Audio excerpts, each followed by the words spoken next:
नमस्कार विद्यार्थी मित्रांनो, एक्झाम क्रॅकर करंट अफेअर्स या यूट्यूब चॅनलवरती तुम्हा सर्वांचं स्वागत आहे।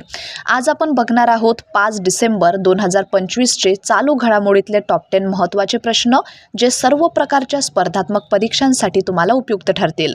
चला तर मग व्हिडिओला सुरुवात करूया। व्हिडिओच्या सुरुवातीला बघूया काल विचारलेला खास प्रश्न, आणि तो प्रश्न होता वन्यजीव संरक्षण आणि वाघांची देखभाल करण्यासाठी कोणत्या टायगर रिझर्व्हमध्ये नवीन तंत्रज्ञान वापरले जाणार आहे। तर आपल्या खास प्रश्नाचं योग्य उत्तर आहे पर्याय क्रमांक C, Sariska tiger reserve. Sariska tiger reserve राजस्थानमधील अलवर जिल्ह्यात आहे। हा अरावली पर्वतरांगांचा भाग असून काठियावार गीर सुक्या पानझडी जंगलांच्या परिसंस्थेत मोडते। 1979 मध्ये प्रोजेक्ट टायगर अंतर्गत हा टायगर रिझर्व्ह घोषित करण्यात आला होता। 2004 मध्ये स्थानिक वाघ नष्ट झाल्यानंतर पुनर्वसन यशस्वी करणारे पहिले जगातील रिझर्व्ह म्हणून हे ओळखले जाते। तसेच येथील जुने मंदिरे, राजवाडे आणि तलाव प्रसिद्ध आहेत, जसे की पांडुपोल, भंगरह किल्ला, अजबगड, प्रतापगड, सिलीसेरह तलाव आणि जयसमंद तलाव। आता सुरुवात करूया आपल्या आजच्या टॉप 10 महत्त्वाच्या प्रश्नांना। एकूण 10 प्रश्न आजच्या व्हिडिओमध्ये आपण बघणार आहोत, आणि त्या 10 प्रश्नांपैकी आजचा आपला पहिला प्रश्न आहे, world summit on disaster management 2025 ची थीम काय होती।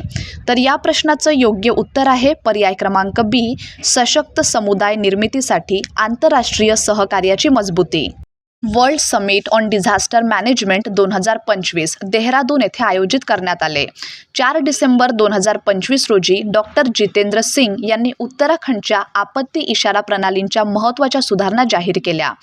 WSDM 2025 हा आपत्ती प्रतिबंधकतेसाठी जागतिक व्यासपीठ आहे, जिथे शास्त्रज्ञ, धोरणकर्ते, व्यावसायिक आणि उद्योग नेते एकत्र येऊन हवामान बदलाच्या संदर्भात आपत्ती धोका कमी करण्याच्या धोरणांवर चर्चा करतात। या वर्षीची थीम आहे सशक्त समुदाय निर्मितीसाठी आंतरराष्ट्रीय सहकार्याची मजबूती। प्रश्न दुसरा आहे, जलजीवन मिशन योजनेशी संबंधित आर्थिक अनियमितता व कामाच्या गुणवत्तेबाबत सर्वाधिक तक्रारी कोणत्या राज्यात आल्या। या प्रश्नाचं योग्य उत्तर आहे पर्याय क्रमांक बी, उत्तर प्रदेश। उत्तर प्रदेशमध्ये जलजीवन मिशन योजनेअंतर्गत आर्थिक अनियमितता आणि कामाच्या गुणवत्तेबाबत सर्वाधिक तक्रारी नोंदवण्यात आल्या। JJM ही योजना 2019 मध्ये केंद्र प्रायोजित योजनेच्या रूपात सुरू झाली होती, ज्याचा मुख्य उद्देश ग्रामीण भागात पिण्याचे स्वच्छ पाणी उपलब्ध करून देणे आहे। ही योजना जलशक्ती मंत्रालयाच्या अंतर्गत येणाऱ्या पिण्याच्या पाणी व स्वच्छता विभागाद्वारे प्रशासित केली जाते। प्रश्न तिसरा आहे, जागतिक माती दिन म्हणजेच वर्ल्ड सॉइल डे दरवर्षी कोणत्या दिवशी साजरा केला जातो। प्रश्न क्रमांक 3चं योग्य उत्तर आहे पर्याय क्रमांक सी, 5 डिसेंबर रोजी। जागतिक माती दिनाची कल्पना प्रथम 2002 मध्ये इंटरनॅशनल युनियन ऑफ सॉइल सायन्सेसने मांडली। ही कल्पना थायलंडच्या पाठिंब्याखाली FAOच्या ग्लोबल सॉइल पार्टनरशिपद्वारे जगभर प्रसारित झाली। संयुक्त राष्ट्र महासभेने 2013 मध्ये याला अधिकृत मान्यता दिली, आणि पहिला जागतिक माती दिन 5 डिसेंबर 2014 रोजी साजरा केला गेला। प्रश्न चौथा आहे, आंतरराष्ट्रीय दिव्यांग व्यक्तींचा दिवस म्हणजेच international day of persons with disabilities दरवर्षी कोणत्या दिवशी साजरा केला जातो। तर हा जो दिवस आहे तो साजरा केला जातो 3 डिसेंबर रोजी। म्हणजे चौथ्या प्रश्नाचं आपलं योग्य उत्तर आहे पर्याय क्रमांक बी। आंतरराष्ट्रीय दिव्यांग व्यक्तींचा दिवस दरवर्षी 3 डिसेंबर रोजी साजरा केला जातो, ज्याचा उद्देश दिव्यांग व्यक्तींच्या हक्कांचे संरक्षण आणि त्यांचे कल्याण यांना प्रोत्साहन देणे आहे। हा दिवस प्रथम 1992 मध्ये साजरा केला गेला, जेव्हा संयुक्त राष्ट्र महासभेने ठराव 47-3 द्वारे याची घोषणा केली होती। या वर्षीची थीम आहे सामाजिक प्रगतीसाठी दिव्यांग समावेशक समाजाची निर्मिती। पुढला प्रश्न, 2015 मध्ये मध्य प्रदेशात बालविवाहांमध्ये किती टक्क्यांनी वाढ झाली आहे। तर 5व्या प्रश्नाचं बरोबर उत्तर असणार आहे पर्याय क्रमांक बी, 47%। मध्य प्रदेशात 2020 पासून बालविवाहांच्या घटनांमध्ये 47% वाढ झाली आहे। 2015 मध्ये दमोह जिल्हा सर्वाधिक बालविवाहांचा हॉटस्पॉट ठरला आहे। राज्यातील बालविवाहांची संख्या 2020 मध्ये 366 प्रकरणे होती, तर 2025 मध्ये ती 538 प्रकरणांवर पोहोचली। जरी जनजागृती मोहीम चालू होत्या तरी सुद्धा फक्त दमोह जिल्ह्यात 2025 मध्ये सर्व बालविवाहांपैकी 21% प्रकरणे नोंदवली गेली। केली. 2024मध्ये येथे 33 प्रकरणे होती, तर 2025मध्ये ती वाढून 115 प्रकरणांवर पोहोचली. 6वा प्रश्न, मिझोरमचे माजी राज्यपाल स्वराज कौशल यांचे निधन कधी झाले? 6व्या प्रश्नाचं योग्य उत्तर आहे पर्याय क्रमांक बी, 4 डिसेंबर 2025 रोजी. स्वराज कौशल हे नवी दिल्लीमध्ये फौजदारी कायद्याचे अनुभवी आणि प्रतिष्ठित वकील म्हणून कार्यरत होते. वयाच्या 34व्या वर्षी भारताच्या सर्वोच्च न्यायालयाने त्यांना वरिष्ठ वकील म्हणून मान्यता दिली.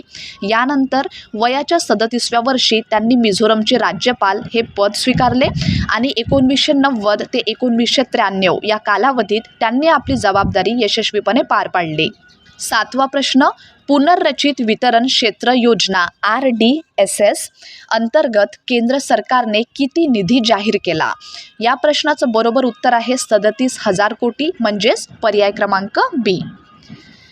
केंद्र सरकारने वीज वितरण प्रणाली मजबूत करण्यासाठी पुनर्रचित वितरण क्षेत्र योजना RDSS म्हणजेच रिवॅम्प्ड डिस्ट्रीब्युशन सेक्टर स्कीम अंतर्गत ₹37,000 कोटी जाहीर केले आहेत, जे एकूण मंजूर बजेटच्या सुमारे 38% इतके आहे.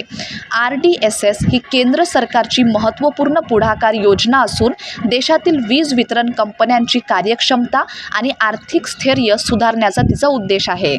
प्रश्न 8वा आहे, स्पर्धात्मक T20 क्रिकेटमध्ये 600 विकेट्स घेणारे पहिले क्रिकेटपटू कोण झाले? तर 8व्या प्रश्नाचं योग्य उत्तर आहे पर्याय क्रमांक बी, सुनील नारायण. सुनील नारायण यांनी स्पर्धात्मक T20 क्रिकेटमध्ये 600 विकेट्स घेणारे जगातील पहिले क्रिकेटपटू बनण्याचा मान मिळवला. त्यांनी ILT20मध्ये अबुधाबी नाईट रायडर्ससाठी खेळताना ऐतिहासिक 600 विकेट्स पूर्ण केल्या. ही कामगिरी शारजाह वॉरियर्स विरुद्धच्या सामन्यात पूर्ण करण्यात आली. संघाने त्यांच्या यशाची आठवण ठेवण्यासाठी 600 क्रमांकाची जर्सी त्यांना प्रदान केली. प्रश्न 9वा, एक्सरसाइज एक्युवेरिन 2025 हा संयुक्त सराव कोणत्या 2 देशांदरम्यान आयोजित केला जातो? तर एक्सरसाइज एक्युवेरिन ही साजरी केली जाते भारत आणि मालदीव या 2 देशांदरम्यान. म्हणजे प्रश्न क्रमांक 9चं योग्य उत्तर आहे पर्याय क्रमांक बी. एक्युवेरिन 2025 सराव 2 ते 15 डिसेंबर दरम्यान तिरुअनंतपुरम येथे आयोजित केला जात आहे. हा संयुक्त सैन्य सराव जंगल, अर्धशहरी आणि किनारी भूभागात विरोधी दहशतवाद व बंडखोरी विरोधी कारवाया करण्यासाठी प्रशिक्षण देतो. एक्युवेरिन या शब्दाचा धिवेई भाषेत अर्थ मित्र असा होतो. भारत आणि मालदीव यांनी एकांता या द्विपक्षीय आणि दोस्ती या त्रिपक्षीय सरावांचे आयोजन केले आहे, ज्यामध्ये त्रिपक्षीय सरावात म्हणजेच दोस्तीमध्ये श्रीलंका सहभागी आहे. आणि आजचा आपला शेवटचा प्रश्न आहे प्रश्न 10वा, आपत्कालीन खरेदी प्रक्रियेअंतर्गत भारताने कोणत्या अत्याधुनिक ड्रोनचा ताफा वाढवला आहे? तर 10व्या प्रश्नाचं योग्य उत्तर आहे पर्याय क्रमांक बी, हिरॉन MK2.